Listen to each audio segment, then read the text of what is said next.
Today we're going to talk about why it's important to wash your down garments and how you can do it at home. Regularly washing your down jackets, booties, pants, you name it, is going to keep the down fill clean, lofty, insulating, and ultimately extend the lifetime of your gear. It also keeps the outer shell of your garment clean, which helps maintain its weather-resistant properties.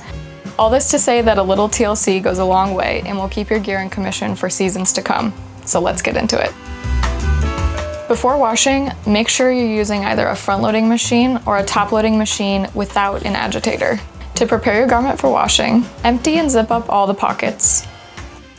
Close the main zipper and loosen any elastic draws. If your garment has any Velcro around the cuffs or hood, resecure those tabs so that the hook side is covered. Next, turn your garment inside out so that the breathable inner liner is exposed and place it in the washing machine. Grab your favorite down soap and fill the main wash compartment according to the instructions on the bottle.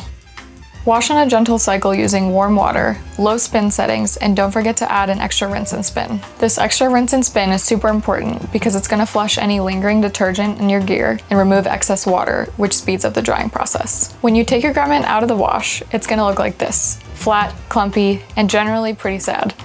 But don't worry, drying is going to make all the difference. If you need to reapply any DWR to your gear, now is a great time to do it.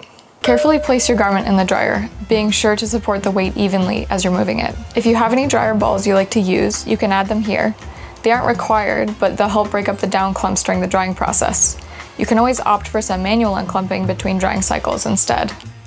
Set your dryer to tumble on low heat at hour-long intervals, and if it has a wrinkle guard setting, use it. This will allow your garment to cool in the final 10 or so minutes of drying. Check your gear between cycles. If it still feels a little damp or clumpy, run it for another hour. It's important to note that even though the nylon might feel dry, the down inside could still be damp and clumpy. This process can take a while, so sit back, grab a cup of coffee, and let the dryer work its magic. Once you're super confident that your gear is dry, you can remove it from the drum. It should look nice and lofty, clean, revived, and ready for your next adventure.